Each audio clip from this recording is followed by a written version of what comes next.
തെരഞ്ഞെടുപ്പ് കഴിഞ്ഞിട്ട് വോട്ടെണ്ണലിന് വേണ്ടി കാത്തിരിപ്പാണ്. ആര് ജയിക്കുമെന്ന വലിയ ആകാംക്ഷയിലാണ് കേരളത്തിലെ ജനങ്ങളും അതുപോലെ തന്നെ മുന്നണികളുമെല്ലാം. ഞാനുള്ളത് ഇപ്പോൾ കേരളത്തിലാണ്. കേരളം എന്ന് പറയുമ്പോൾ നെയ്യാറ്റിൻകര മണ്ഡലത്തിൽ ഉൾപ്പെട്ട ഒരു പ്രദേശം. പക്ഷേ ഇവിടെ ഈ പ്രദേശത്തെ ഈ ഒരു കട സ്ഥിതി ചെയ്ത സ്ഥലം മാത്രമാണ് കേരളത്തിലുള്ളത്, നെയ്യാറ്റിൻകര മണ്ഡലത്തിലുള്ളത്. അതിന് പുറകുവശത്ത് ഈ കടയ്ക്ക് ഒരു ചെറിയൊരു ചായക്കടയും പഴക്കടയും ഒക്കെയാണ്. തൊട്ട് പിന്നിൽ വന്നാൽ അവിടെ തമിഴ്നാടിൻ്റെ പ്രദേശമാണ്. തമിഴ്നാട് കന്യാകുമാരി ജില്ലയിൽപ്പെട്ട കിള്ളിയൂർ നിയമസഭാ മണ്ഡലമാണ്. ഈ കടയുടെ തൊട്ട് പുറകിൽ വരുന്ന സ്ഥലങ്ങൾ മുഴുവൻ ഈ ഭാഗമൊക്കെ വരുന്നത് കിള്ളിയൂർ മണ്ഡലമാണ്. നമുക്ക് അവിടെ തന്നെ തൊട്ടടുത്ത് ഈ കേരളത്തിൽ തെരഞ്ഞെടുപ്പ് നടന്നതിൻ്റെ ബാക്കിയായി എൻ ശക്തൻ്റെ ആൻസലിൻ്റെ നെയ്യാറ്റിൻകര മണ്ഡലത്തിലെ സ്ഥാനാർത്ഥികളുടെ പോസ്റ്ററുകളൊക്കെ കാണാം. ഈ ഭാഗം മാത്രമാണ് കേരളം വരുന്നത്. അത് പിന്നിട്ടാൽ ഈ റോഡിൻ്റെ ഈ ഭാഗത്ത് കേരളം വരുമ്പോൾ തൊട്ട് വലതുവശത്ത് ഒരു റോഡ് ഒന്ന് ഇപ്പുറത്തേക്ക് മാറിയാൽ ഈ ഭാഗം വരുന്ന തമിഴ്നാടാണ്. അവിടെ തെരഞ്ഞെടുപ്പാണ്. പക്ഷേ നമ്മൾ കേരളത്തിൽ കാണുന്ന പോലുള്ള വലിയ ബഹളമോ ആവേശമോ ഒന്നും ഇവിടെയില്ല. തെരഞ്ഞെടുപ്പ് 23-ന് വോട്ടെടുപ്പ് നടക്കേണ്ടതാണ്. ദിവസങ്ങൾ മാത്രം ബാക്കി, 8 ദിവസം മാത്രം ബാക്കിയുള്ളപ്പോഴും വലിയ ഒരു തെരഞ്ഞെടുപ്പ് ബഹളമൊന്നുമില്ല. ഇപ്പോൾ ഡാൻ കുര്യൻ കൂടി എന്നോടൊപ്പം ചേരുന്നുണ്ട്.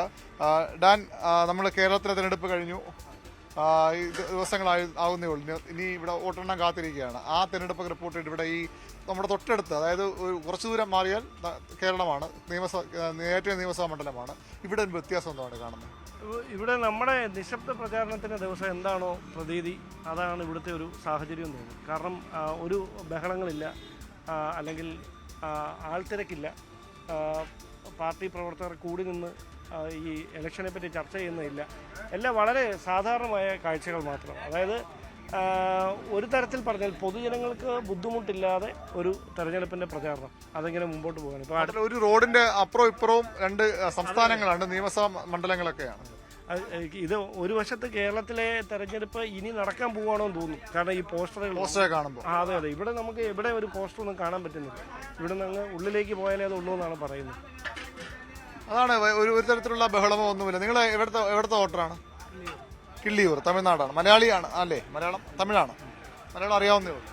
എന്താണ് ഇവിടെ ഈ നേരത്തെയൊക്കെ തെരഞ്ഞെടുപ്പ് ഇങ്ങനെ വലിയ ബഹളമൊന്നും ഇല്ലാതെ ഇങ്ങനെ വലിയ അധികം പോസ്റ്റർ ഇവിടെ കാണില്ല, ഉള്ളിലോട്ട് കൊണ്ടെങ്കിലും ഉണ്ടെന്ന് തോന്നുന്നു അല്ലേ? തമിഴ്നാട് പൊறுத்தளவில் தேர்தல் வரும்போது அந்த போஸ்டர் இதெல்லாம் கொடி எல்லாத்தையும் அவுத்துடுவாங்க. எலெக்ஷன் கமிஷன் போலீஸே வந்து எடுத்துட்டு போய் கேரளா தொட்டடுத்து கேரளா எல்லா போஸ்டரும் இருக்கும், எல்லா கொடியும் இருக்கும். ஆனால் தமிழ்நாட்டில் നേരെ திருப்பி எதுவுமே வச்சிருக்க மாட்டாங்க, എടുത്തിട്ട് പോയിരുവാங்க. ഇവിടെ എങ്ങനെയുണ്ട്? പേരെന്താ അവന്റെ? എന്റെ പേര് വേലിക്കുട്ടി. തമിഴ്നാട്ടിലാണ്. നേരത്തെ കേരളത്തിലായിരുന്നു അല്ലേ? ജനിച്ചത് അവിടെയാ. എവിടെയായിരുന്നു? നമ്മുടെ കുളത്തൂര്.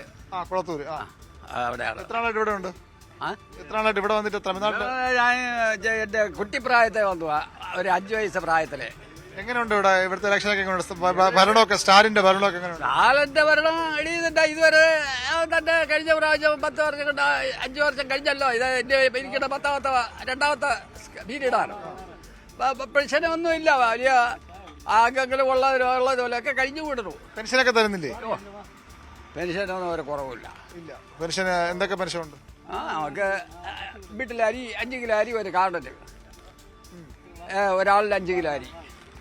പിന്നെ പെണ്ണുങ്ങൾക്ക് 1000 രൂപ മാസം റേഷൻ കട വഴി. പിന്നെ വണ്ടി ഫ്രീ, ചെറിയ റൂട്ടുകളല്ല ബസ്സിൽ. പിന്നെ ഇനിയിപ്പോൾ ഇതൊക്കെ ഇനി ആര് വന്ന് സർക്കാർ ചെയ്യാൻ പോകുന്നു? കുളത്തിലുണ്ടെങ്കിൽ പടയിൽ പായൂ. കുളത്തിലുണ്ടെങ്കിലേ പടയിൽ പായും. അപ്പൊ സ്റ്റാലിൻ തന്നെ വീണ്ടും പായും. എന്താ അതൊന്നും എനിക്ക് പറയാ, ഞാൻ അറിയാനല്ല. അത് ജനങ്ങളെ സിനിമാ നടൻ വിജയൊക്കെ മത്സരിക്കുന്ന അത് അവൻ ഇടയിൽ വന്ന് ഇടയിൽ പോകും. അവന് ഇതെല്ലാം അറിയാമോ? നടിയർ നടിച്ചവൻ മറ്റോ സാലൻ അതിൽ തന്തയായിട്ട് അടിപെട്ട് തേറിയവരാണ്. കാര്യമില്ല. അതിൽ കാര്യമല്ല. ADMK ഇല്ല, ജയലളിതയുടെ പാർട്ടിയൊക്കെ എപ്പോഴും ഇല്ലേ? ജയലളിത പോയില്ലയോ ഈ നാട് വിട്ട്? ചത്തവന്റെ ജാതം എഴുതിയിട്ട് കാര്യം എന്തുവാ? ചത്തവൻ പോയി. ഞാൻ വളരെ രസകരമായ പ്രതികരണമാണ് ഇദ്ദേഹത്തിനുണ്ട്. ഈ ചായ ഗ്ലാസ് ഇത് ഒരു പറയേണ്ട കാര്യമാണ്. നമ്മളവിടെ എവിടെ പോയാലും കഴിപ്പും കുടിപ്പും ഒക്കെയാണ് പ്രധാനമായിട്ട് പറയുന്നത്. അതെ, അതായത് നമ്മളവിടെ ജ്യൂസിന് കൊടുക്കുന്ന ഗ്ലാസ് ആയിരുന്നു, ഇവിടെ ചായ കൊടുക്കുന്നത് ഈ ഗ്ലാസ്സിലാണ്. അതായത് നമ്മുടെ എത്ര രൂപ ചായക്ക്? എത്ര കേട്ടോ വില? ബൂസ്റ്റ് എത്രയാണ് വില? ചായക്ക് എത്ര വില? 23. ചായക്ക് 10. നമ്മളവിടെ ബൂസ്റ്റിന് 20 രൂപയാണ്. ചെറിയൊരു ഗ്ലാസ്. അപ്പോഴാണ് ഈ വലിയ ഗ്ലാസ്സിൽ തമിഴ്നാട്ടിലേക്ക് താമസം മാറാനുള്ള ചെറിയൊരു ആഗ്രഹം. കാരണം ഇദ്ദേഹം പറയുന്ന കേട്ടിട്ട് അതെ അതെ അതെ ഈ ബസ്സിന്റെ പൈസയൊക്കെ സ്ത്രീകൾക്ക് അങ്ങനെ ഒരു നാട് നമ്മുടെ തൊട്ടടുത്ത് തന്നെ ഉണ്ടെന്ന് പറയുമ്പോഴേ അതിനായി കോൺഗ്രസ് ഒരു പക്ഷേ ഈ പ്രകടന പത്രികയിലെ വാഗ്ദാനമായിട്ട് കൊണ്ടുപോകും. ആയിരിക്കും. എങ്ങനെ ഓട്ടോറിക്ഷക്കാർക്കൊക്കെ എവിടെ കൊണ്ട് തിരഞ്ഞെടുപ്പ് പോയപ്പം എങ്ങനെ? ഓട്ടോറിക്ഷക്കാർക്കൊക്കെ കുഴപ്പമില്ല, നല്ലതാണ്. വീട്ടിലെ പെണ്ണുങ്ങൾക്ക് 1000 രൂപ കിട്ടുന്നുണ്ട്. പിന്നെയും സ്റ്റാലിന്റെ ഘടകകക്ഷികളൊക്കെ ചേർന്നിട്ട് 21 കക്ഷികളുണ്ട്. അവർ തന്നെ ജയിക്കും. ഇവിടെ കോൺഗ്രസ് MLA കോൺഗ്രസ് MLA രാജേഷ് കുമാർ കിള്ളിയൂര് അങ്ങനെ തന്നെ ഒരു വലിയ ഭൂരിപക്ഷം അല്ലെങ്കിലും ഒരു ഭൂരിപക്ഷത്തിൽ ജയിക്കും. ബിസിൽ വിജയം നിൽക്കുന്നുണ്ട്. അതുകൊണ്ട് അതിന്റെ കുറെ വോട്ടുകൾ പോകും. ബിസിലടി ശബ്ദമൊക്കെ കേൾക്കുമോ? കേൾക്കാൻ വലിയ സൂര്യൻ തന്നെ ഉദിക്കും. എന്തായാലും ഉദിക്കും. അത് പെണ്ണുങ്ങൾക്കൊക്കെ 1000, ഇപ്പോൾ ഒരു 5000 സമീപത്ത് കഴിഞ്ഞ മാസം തന്നെ ഒരു 5000 കൊടുത്തിട്ടുണ്ടായിരുന്നു. പിന്നെ ഇനി അടുത്ത് ജയിച്ചു വന്ന പെണ്ണുങ്ങൾ മാസം തോറും 2000. നമ്മൾ കാല് സുഖമില്ലാത്തവർക്കൊക്കെ 1500 അത് പെൻഷൻ വന്ന് 2500 ആക്കുന്നുണ്ട്. അങ്ങനെ കുറേ കാര്യങ്ങൾ ചെയ്യുന്നുണ്ട്. സർക്കാർ വലിയ മതിപ്പാണ്. നമ്മൾ സംസാരിക്കുന്ന ആളുകൾക്കൊക്കെ പൊതുവിൽ വലിയ മതിപ്പാണ്. ചേട്ടാ, എങ്ങനെയുണ്ട് ഇവിടുത്തെ ഇലക്ഷനും ഇവിടുത്തെ ഈ പ്രചരണമൊക്കെ എങ്ങനെയുണ്ട്? കൊള്ളാം, കുഴപ്പമില്ല. സർക്കാർ എങ്ങനെയുണ്ട്? സർക്കാർ കൊള്ളാം. ഇലക്ഷനിൽ വേറെ പ്രശ്നങ്ങളും ബഹളവും ഒന്നും ഇല്ലെന്ന് തോന്നുന്നു. ഇല്ല ബഹളമൊന്നുമില്ല. കേരളത്തിലെ ഇലക്ഷനെ ശ്രദ്ധിച്ചില്ലേ? അവിടുത്തെ ഒരു വലിയ ഭയങ്കര കാടടച്ചുള്ള പ്രചരണവും മൈക്കും അനൗൺസ്മെന്റും ഈ പോസ്റ്ററുകളും ഫ്ലക്സും ഒക്കെ അതുപോലൊന്നും ഇവിടെ ഇല്ലെന്ന് തോന്നുന്നു. ഇല്ല, അതുപോലെ ഇല്ല. ഇവിടുത്തെ മൊത്തത്തിൽ എങ്ങനെ ഡാർക്കാണെടുത്തുള്ള സാധ്യതയൊക്കെ ഉള്ള ഇവിടെ സാധ്യത നോക്കിയാൽ ഇപ്പം സ്റ്റാലിൻ തന്നെ നിൽക്കണമെന്നുണ്ട്. സ്റ്റാലിൻ നല്ല ഭരണമാണോ? ആ കൊള്ളാം, ഭരണം കൊള്ളാം, കുഴപ്പമില്ലാത്ത ഭരണമാണ്. കൊള്ളാം. ഈ കടയൊക്കെ ചേട്ടാ, ഈ കടയൊക്കെ കേരളത്തിലാണെന്ന് തോന്നുന്നല്ലേ? കേരളത്തിലാണ് ഈ കട ഉള്ളത്, ഈ ചായക്കട. ചേട്ടാ എത്ര വർഷമായിട്ട് ഇവിടെ കട നടത്തുന്നുണ്ട്? ഒരുപാട് വർഷമായിട്ടുണ്ടോ? വർഷങ്ങളായി. സ്ഥലത്തിന്റെ പേരെങ്ങനെ കറക്റ്റ്? പിൻകുളം ഊരമ്പ് പൂവാർ ഇടയ്ക്കുള്ള സ്ഥലം. പിൻകുളം ചർച്ചിന്റെ ഫ്രണ്ടിൽ. ഈ ഇലക്ഷൻ എങ്ങനെയാണ്? കേരളത്തിലെ ഇലക്ഷൻ കണ്ടിട്ടുണ്ടായിരിക്കില്ല എന്തായാലും. അവിടെ വലിയ മത്സരം നടന്നു നല്ല രീതിയിൽ പോകുന്നുണ്ട്. വേറെ കുഴപ്പമൊന്നുമില്ല. ഇവിടെ ഒരു വർഷം ഭരിക്കുന്നവർക്ക് തന്നെ കിട്ടാൻ സാധ്യത ഉണ്ടെന്ന് ചാൻസ് ഉണ്ട്. വിജയ് വന്നവരുടെ സാധ്യത വല്ലതും കെടുത്തു? വിജയ്ക്ക് ഇവിടെ സാരം വോട്ട് കിട്ടും. ഇവിടെ അങ്ങോട്ട് വോട്ട് കുറവായിരിക്കും. വിജയ് വോട്ട് പിടിക്കുമ്പോൾ ആർക്കായിരിക്കും നഷ്ടം ഉണ്ടാകാൻ പോകുന്നത്? നഷ്ടം DMK തന്നെ ഉണ്ടാവും.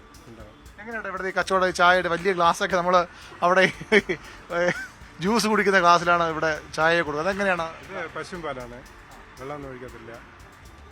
പ്യുവറായിട്ട് കൊടുക്കുന്നതാണ്.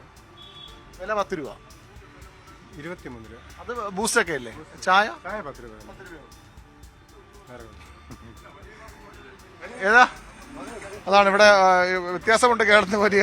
പൂർണ്ണമായിട്ടും പശുവിൻ പാൽ, അതായത് നാടൻ പാലിൽ ചായ കൊടുക്കുന്ന കട കൂടിയാണ്. അവിടെ ആളുകൾക്ക് ഒരുപക്ഷെ ഈ വില കുറവാണ്. മൊത്തത്തിൽ സാധനങ്ങൾക്ക് ഇവിടെ വില കുറവാണ്. കേരളത്തിൽ തൊട്ടപ്പുറത്ത് കേരളമാണ്. ഈ കടയും കേരളത്തിലാണല്ലേ? കടയും കേരളത്തിലാണ്. ഇതിന് വില കുറവ് എങ്ങനെ ഇവിടെ നടപ്പാക്കാൻ പറ്റുന്നത്? ഞാൻ കേരളത്താണ്, എനിക്കറിയില്ല. ഇവിടെ ആൻസലന്റെ, നെയ്യാറ്റിൻകര സ്ഥാനാർത്ഥി ആൻസലന്റെ പോസ്റ്ററൊക്കെ ഉണ്ട്. ഈ ഭാഗം മാത്രം കേരളമാണ്, തമിഴ്നാട് അല്ല. പൂർണ്ണമായും കേരളമാണ് ഈ ഭാഗം വരുന്നത്. ഇത് മൊത്തം കേരളമാണോ? കേരളം. തൊട്ടപ്പുറത്ത് തമിഴ്നാടും വരും. ഇത് ബോർഡർ തമിഴ്നാട്, തൊട്ടപ്പുറത്ത് ആ റോഡിന്റെ അപ്പുറത്തൊക്കെ എല്ലാം കേരളമാണ്. ഇതിന് ഈ കടയുടെ പുറകിലൊക്കെ തമിഴ്നാട് വരും. തമിഴ്നാട്. എങ്ങനെ ഇലക്ഷനൊക്കെ എങ്ങനെയുണ്ട് ഇവിടെ? ഇവിടെ കൊള്ളാം, ആൻസലും പാസ്സാവുന്നുണ്ട്. നിങ്ങൾ നെയ്യാറ്റിൻകര മണ്ഡലം നെയ്യാറ്റിൻകര ആൻസലം പാസ്സാവും? പാസ്സാവും. ശക്തനല്ലേ? അത് കണ്ടറിയാം, ഭാഗ്യ പരീക്ഷണമാണല്ലോ. ഈ തമിഴ്നാട്ടിലെ ഇലക്ഷൻ നമ്മളെ ഇലക്ഷൻ വ്യത്യാസം എന്തെങ്കിലുണ്ടോ? വലിയ ബഹളം. ഇവിടുത്തെ ഇലക്ഷൻ തന്നെ നോക്കാം. ഇപ്പൊ പിണറായിയുടെ ഭരണം ഭയങ്കര ഭരണമാണ്. ഒരുപാട് സ്ഥലങ്ങൾ, ഒരുപാട് കാര്യങ്ങൾ ജനങ്ങൾക്ക് ചെയ്തിട്ടുണ്ട്. CPM പ്രവർത്തകനാണ്? ഇല്ല, ഞാൻ ഒറിജിനൽ 48 വർഷം കോൺഗ്രസ്സുകാരനാണ്.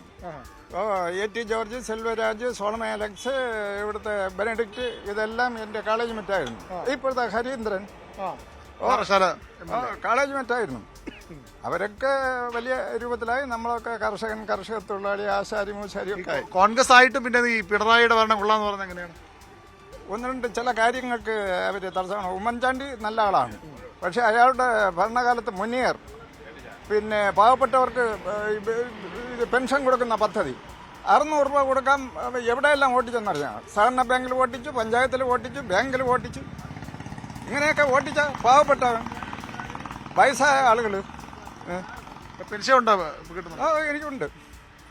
ഇത് വെച്ചല്ലേ ആളുകൾ തമിഴ്നാട്ടിൽ ഇത് തമിഴ്നാട് ഇലക്ഷനാണ് വരാനുള്ളത്. അപ്പൊ ഇവിടെ ആര് ജയിക്കാൻ സാധ്യതയുള്ളത്? ഇവിടെ കോൺഗ്രസിനാണ് വെല്ലുവിളി.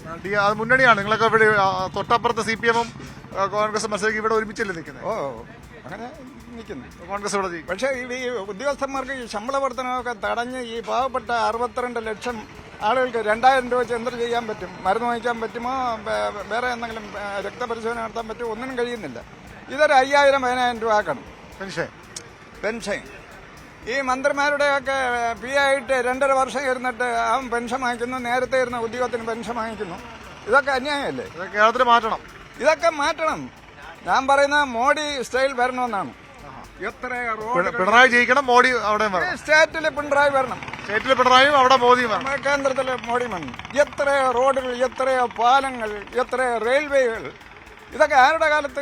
10 വർഷം കൊണ്ട്, 70 വർഷത്തെ ഭരണം 10 വർഷം കൊണ്ട് ഇയാൾ അടിച്ചു വന്നില്ലേ?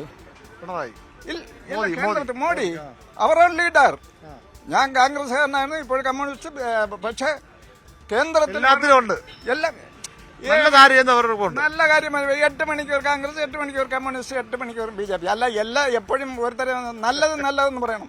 അതേ ഉള്ളൂ. അത് ഭയങ്കര അഭിപ്രായമാണ്. ഏതായാലും ഇത് കേരളത്തിലുള്ള ആളാണ്, നെയ്യാറ്റിൻകര വോട്ടറാണ്, തൊട്ടപ്പുറത്താണ് നെയ്യാറ്റിൻകര. ഏതായാലും ഈ തെരഞ്ഞെടുപ്പ് ഇവിടെ ആവേശം. ഞാൻ ഒരു ഗ്ലാസ് ചായ ഇതുവരെ കുടിച്ചു തീർന്നില്ല, അത്രയധികം ചായ ഉണ്ടെന്ന്. ഞാൻ എങ്ങനെയുണ്ട് നമ്മുടെ തെരഞ്ഞെടുപ്പിലെ മൊത്തത്തിലൊരു ഇവിടുത്തെ ഒരു സാഹചര്യം? നേരത്തെ പറഞ്ഞതാണെങ്കിൽ പോലും കേരളത്തിലെ പോലെ ചൂടില്ല, ഈ തെരഞ്ഞെടുപ്പ് ചൂടില്ല. പക്ഷേ ആളുകൾ വോട്ട് ചെയ്യാനൊക്കെ പോകും. 10 വർഷമായിട്ട് കോൺഗ്രസിന്റെ MLA ആണ് ഇവിടെ. അദ്ദേഹം ഇപ്പോഴും ഇവിടെ തുടരുകയാണ്. എന്താണ് മൊത്തത്തിലൂടെ ഒരു എനിക്ക് തോന്നുന്നേ, നമ്മൾ ഈ കൂടുതൽ ആൾക്കാരോട് സംസാരിക്കുമ്പം ഇവിടെ ഈ സ്കീംസ് ഉണ്ടല്ലോ, ഈ ക്ഷേമ പദ്ധതികളിൽ ആകൃഷ്ടരായി അത് വാഗ്ദാനം ചെയ്യുന്ന സർക്കാരിനോട് കൂടുതൽ വോട്ടർമാരൊരു അഭിനിവേശം കാണിക്കുന്നത് കൂടുതലുള്ളൊരു മേഖല തമിഴ്നാടാണെന്ന് തോന്നുന്നു. അപ്പോൾ ഒരുപക്ഷെ ഈ KSRTCയിലെ സൗജന്യ യാത്രയും അല്ലെങ്കിൽ സർക്കാരിന് നഷ്ടം വന്നുകൊണ്ട് തന്നെ ഈ ക്ഷേമ പദ്ധതികളുടെ പേരിൽ വനിതകൾക്ക് പണം കൊടുക്കുന്നതും 1000 രൂപ വീതം കൊടുക്കുന്നതും പിന്നെ ഈ അരി എത്തിച്ചു കൊടുക്കുന്നത് കണ്ടായിരിക്കും. ഒരു പക്ഷേ കേരളത്തിലൊക്കെ അത് ഈ ക്ഷേമ കുറച്ചുകൂടി ശക്തമായി മുന്നോട്ട് പോകുന്നു. പക്ഷേ അതൊരു പൗരൻ എന്നുള്ള നിലയിൽ നമ്മളൊരു അവകാശം കൂടിയല്ലേ, അതൊരു ഔദാര്യമല്ലല്ലോ. അപ്പം അതിന് വേറൊരു അർത്ഥം കൊടുക്കാനുള്ളൊരു നീക്കം നടക്കുന്നുണ്ട്. അപ്പോൾ അത് വോട്ടർമാർ എത്ര കണ്ട് അതിനെപ്പറ്റി ഇപ്പോൾ പ്രായമായവർ ഒരു വാർദ്ധക്യത്തിൽ വേറെ ജോലിയൊന്നും ചെയ്യാൻ കഴിയില്ല. 1000 1000 അതെല്ലാ മാസവും മുടങ്ങാതെ കയ്യിലോട്ട് കിട്ടിയാൽ അത് തന്നെ വലിയ കാര്യമെന്ന് കരുതുന്നവരാണ്. നേരത്തെ തന്നെ ഇവിടെ ഈ ജയിലരുടെ കാലത്ത് സൈക്കിളെ കൊടുത്തു അല്ലെ, സൈക്കിൾ കൊടുക്കുമെന്ന് പറഞ്ഞു, അങ്ങനെയൊക്കെ ഇല്ല. പിന്നീട് ജോലിയില്ല, അത് നിങ്ങൾ പറയുന്നില്ലല്ലോ. ഇവിടെ പഠിച്ചവർക്കാർക്ക് ജോലിയില്ല. 1000 രൂപ കൊടുത്താൽ അത് വലുതെന്ന് വിചാരിക്കുന്ന ആൾക്കാരാണ്. കേരളം പോലെയല്ല. കേരളത്തിൽ പഠിച്ച 5 വർഷം 10 വർഷത്തിനകത്ത് PSC ടെസ്റ്റ് എഴുതുന്നു, അവരെ ജോലി നോക്കി പോകുന്നു. അവർക്ക് വാങ്ങാൻ പറ്റില്ല. പ്രൈവറ്റ് ജോലികളാണ് കൂടുതലുള്ളത് ഇവിടെ തമിഴ്നാട്ടിൽ. ഇവിടെ കൂലിപ്പണി 10,000 12,000 പ്രൈവറ്റിന് പോയി വിഴുന്നു കൊടുക്കുകയാണ് ഇവിടുത്തെ ജോലി. ആരും ഗവൺമെന്റ് ജോലി കൊടുക്കുന്നില്ല. അപ്പൊ അതിനെ മറികടക്കാനാണ്, അതിനാരും ജനങ്ങൾ ക്വസ്റ്റ്യൻ ചോദിക്കാതിരിക്കാനാണ് മാസം 1000. നീ ബസ്സിൽ ഫ്രീയാ പോകേണ്ട കാര്യമില്ല. കാരണം 1 ലക്ഷം രൂപ ശമ്പളം വാങ്ങുന്ന ടീച്ചർമാരാണ് കൂടുതൽ അതിൽ പോകുന്നത്. അപ്പൊ അതിന്റെ ആവശ്യമില്ല. അത് ഭരിക്കാൻ അറിഞ്ഞുവരാത്തവർ ഭരിക്കുന്നതുകൊണ്ടുള്ള കാരണമാണ്. കാരണം ബസ്സിൽ മെക്കാനിക്കായിട്ടോ കണ്ടക്ടറായിട്ടോ ജോലി ചെയ്യുന്നവർക്ക് പൈസ കൊടുക്കാനില്ലെന്ന് പറയുന്നു. നഷ്ടത്തിൽ ഓടുന്നെന്ന് പറയുന്ന ഒരു സ്ഥാപനത്തിന് ജനങ്ങളെ ഫ്രീ ആയിട്ട് അതിൽ ടിക്കറ്റ് എടുക്കാതെ സൗജന്യമല്ല കൊടുക്കേണ്ട, മര്യാദയ്ക്കുള്ള ജോലിയും അതുപോലെ തന്നെ കൂലിയും ഒക്കെ കൊടുക്കണമല്ലേ, നല്ല രീതിയിലുള്ള ജോലിയും കൂലിയും ഒക്കെ കൊടുക്കണം അല്ലേ. അവർക്ക് സ്വയം മര്യാദയോടെ ജീവിക്കേണ്ട ഒരു ഇത് ചെയ്തു കൊടുക്കാതെ ഇവരെ 3 തലമുറ കുടിച്ച് ഇവിടെ മയങ്ങി കിടക്കുകയാണ്. തമിഴ്നാട്ടിൽ 3 തലമുറ കുടിച്ച് മയങ്ങി കിടക്കുകയാണ്. ഇപ്പൊ കഞ്ചാവും കൂടെ ഇറങ്ങിയിട്ടുണ്ട്. പോയി ഇപ്പൊ വേറെ പുതിയ സാധനങ്ങൾ വന്നുകൊണ്ടിരിക്കുക. അപ്പൊ ഇതിനെക്കുറിച്ച് ആർക്കും, ഈ പാവപ്പെട്ട ജനങ്ങൾക്ക് ആർക്കും ഇതിനെക്കുറിച്ച് ബോധമില്ല. ഇതിനെക്കുറിച്ച് രാഷ്ട്രീയമായിട്ടുള്ള ചിന്തകളോ ഒന്നുമില്ല. പാൽ കച്ചവടമാണ്. എന്താണ് പരിപാടി? പറഞ്ഞാൽ ഇന്ന് മുഴുക്ക പറഞ്ഞാൽ തീരുമില്ല, അതൊന്നും ഞാൻ പറയുന്നില്ല. നമ്മളെ പരിപാടി കൃഷികള്, പാല് കറവൽ, തേങ്ങ വെട്ട്, വാഴക്കൃഷി. ലാഭമാണോ ഈ പാല് കച്ചവടമൊക്കെ? ലാഭമുണ്ടോ? ലാഭം എങ്ങനെ കിടന്ന് നമ്മളെ ഭരിക്കണം. അത്ര തമിഴ്നാടാണ് കേരളമാണ്? കേരളമാണ്. ഇവിടെ കടയിലേക്ക് കൊണ്ടുവന്നതാണ്. അത് പാല് സൊസൈറ്റി കൊടുക്കാം. തമിഴ്നാട്ടിലെ ഇലക്ഷനൊക്കെ എങ്ങനെയുണ്ട്? തമിഴ്നാട്ടിലുള്ള ഇലക്ഷൻ അവർക്കില്ല അറിയാം. നമ്മള് തൊട്ടപ്പുറം തമിഴ്നാട് തമിഴ്നാട്ടിലൊന്നും പറയാൻ പറ്റില്ല. ചായ കുടിക്കട്ടെ. ഏതായാലും തെരഞ്ഞെടുപ്പ് മറ്റൊരു തലത്തിലാണ് ഈ തമിഴ്നാട്ടിലെ കേരളത്തിനോട് ചേർന്ന് കിടക്കുന്ന പ്രദേശമാണ്. ഒരു റോഡ് മുറിച്ചു കടന്നാൽ തമിഴ്നാടാകും, തൊട്ടപ്പുറത്ത് കേരളവും. അങ്ങനെ വരുമ്പോഴും ഈ ക്ഷേമ പദ്ധതികളിൽ അടക്കമുള്ള കാര്യങ്ങളെക്കുറിച്ച് ജനങ്ങൾക്ക് വ്യത്യസ്ത അഭിപ്രായമുണ്ട്. ക്ഷേമം ആവശ്യമാണ്, വളരെ സാധാരണക്കായ ആളുകൾക്ക് ജീവിക്കാൻ ക്ഷേമ പദ്ധതികളും പെൻഷനും ഒക്കെ ആവശ്യം. പക്ഷേ അത് കൊടുത്തുകൊണ്ട് മാത്രം മുന്നോട്ട് പോകാൻ കഴിയില്ല. പഠിക്കുന്നവർക്ക് ജോലി വേണം, അഭിമാനബോധം ജീവിക്കാനുള്ള സാഹചര്യം ഒക്കെ ഒരുക്കണം. അതിനപ്പുറത്തേക്ക് ക്ഷേമവും പെൻഷനും മാത്രം കൊണ്ട് ആളുകളെ മയക്കേണ്ട നിലപാട് കൂടി ഇവിടെയുള്ള ആളുകൾ പങ്കുവയ്ക്കുന്നുണ്ട്. അരുൺ പാലോടിനും ഡാൻ കുര്യനുമൊപ്പം വി അരുൺ, ന്യൂസ് 18. കൂടുതൽ വാർത്തകൾക്ക് news 18 Keralam YouTube channel subscribe ചെയ്യുക.